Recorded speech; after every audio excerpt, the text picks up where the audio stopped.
Hayley Williams' surprise album drop, and the Nashville reckoning.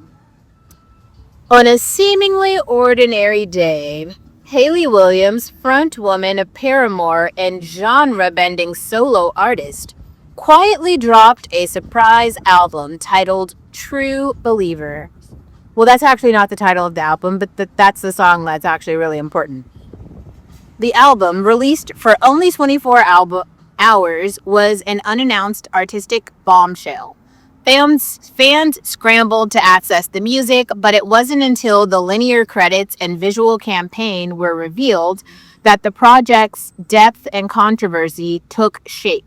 One Instagram comment in particular, left on a reel featuring Hayley laughing behind her signature white blonde fringe, read, "Disappearing acts with the music? If there's a story to tell, you would have told it by now.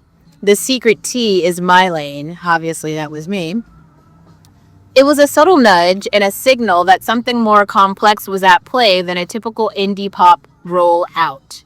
Moments later, the cover art and visualizer for True Believer made their rounds. A bright yellow cross, childlike in its scribble, hovered above Hayley's face and again over the Nashville skyline, a city long held as the birthplace of country music and a symbol of Southern respectability politics. But this time, the imagery was accompanied by a new narrative. In the track list, one song in particular began to resonate deeply. A haunting poetic commentary on the South's unhealed relationship with slavery, white guilt, and performative reconciliation. It wasn't preachy, nor was it vague. It was introspective, confessional, and deeply Southern at its tone. Written from the voice of a woman born and bred in Tennessee, reckoning with what it means to believe in a better world, while acknowledging the weight of inherited violence. Black listeners quickly picked up on the song's layered storytelling. On YouTube, creators dissected the lyrics and visuals, and one viral video thumbnail declared, "A white woman reveals the hypocrisy," and got the entire Black community claiming her. Except everyone has already claimed Paramore. The phrase was less about racial transgression and more about racial clarity. Hayley wasn't cosplaying proximity to blackness, she was auditing whiteness itself. This isn't new territory for Williams. Petals for Armor, her first solo album, emerged in 2020 as a raw journal-like project exploring grief, female rage, vulnerability, and healing after her divorce from Paramore bandmate Chad Gilbert. She described the album as her personal therapy, written while living off the grid in a Nashville home surrounded by trees. It was a woman reckoning with her own silence. With True Believer, she shifts that lens outward toward her home state's sins, toward the contradictions that make up Southern womanhood. Hayley isn't asking for redemption. She doesn't perform allyship like a pop star chasing headlines. Instead, she chronicles her emotional and cultural evolution through an artist's language, melody, metaphor, and melancholy. She doesn't lean on Black aesthetics to sell her work, yet she refuses to pretend that whiteness is neutral. The collaboration credits